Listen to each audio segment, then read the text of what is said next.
আমরা এবার আরও একটি সিলেকশন টুল সম্পর্কে জানব।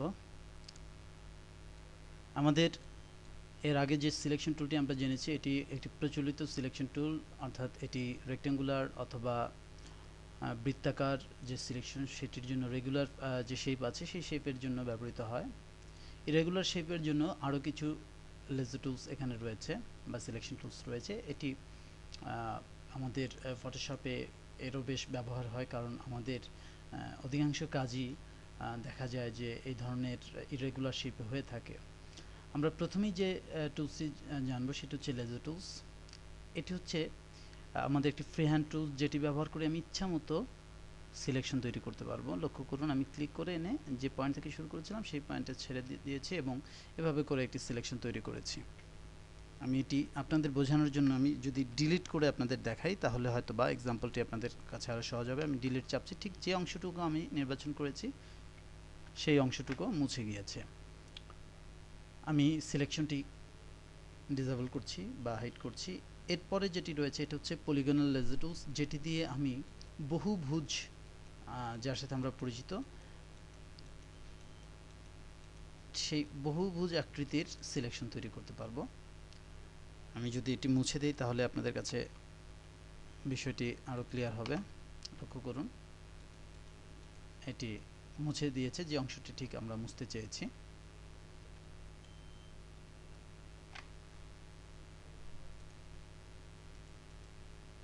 পরবর্তী যে টুলটি রয়েছে এটি হচ্ছে ম্যাগনেটিক লেজো টুলস। এই টুলসটি একটি ফটোশপের বিশেষ টুলস, যেটি অন্য অনেক সফটওয়্যার আমরা পাবো না।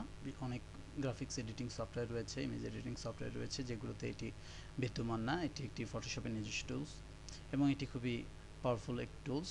চলুন আমরা এর ব্যবহার দেখি। ধরুন আমরা আমাদের এই ছবির এই যে এই পাহাড়টি আছে এই শেপটি আমরা নির্বাচন করতে যাচ্ছি। এই টুলসটি মূলত কালার ডিফারেন্সের উপর বেস করে ম্যাগনেটিক যে ফিল্ড তৈরির মাধ্যমে এটি করে থাকে। লক্ষ্য করুন, আমি ক্লিক করে আমি জাস্ট এই কালারগুলোর উপর দিয়ে মাউস পয়েন্টারটিকে হালকা করে টেনে নিচ্ছি। আমি এখানে অন্য কোনো কাজই করছি না, বা মাউসে কোনো বাটন বা কিবোর্ডে কোনো বিশেষ কোনো কিতে আমি কাজ করছি না। লক্ষ্য করুন, সে অটোমেটিকভাবে ওই শেপটি তৈরি করে ফেলেছে। ডেমনস্ট্রেশনের সময় অনেক সময় তাড়াহুড়া করতে গিয়ে আমাদের সিলেকশনে কিছুটা গরমিল হতে পারে। আশা করি সেগুলো ক্ষমা সুন্দর দৃষ্টিতে দেখবেন। লক্ষ্য করুন, এখানে এটি খুব সূক্ষ্মভাবে আমরা যে সিলেকশনটি করতে চেয়েছি সেটি এটি করে ফেলেছে।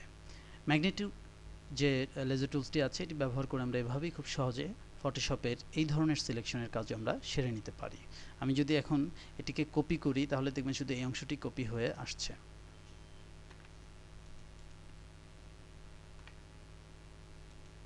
লক্ষ্য করুন, শুধু পাহাড়ের এই অংশটুকুই কপি হয়ে এখানে এসেছে। তো এভাবে করে আপনি আপনার সিলেকশনের যাবতীয় কাজ এই টুলগুলো ব্যবহার করে আপনি সেরে নিতে পারেন।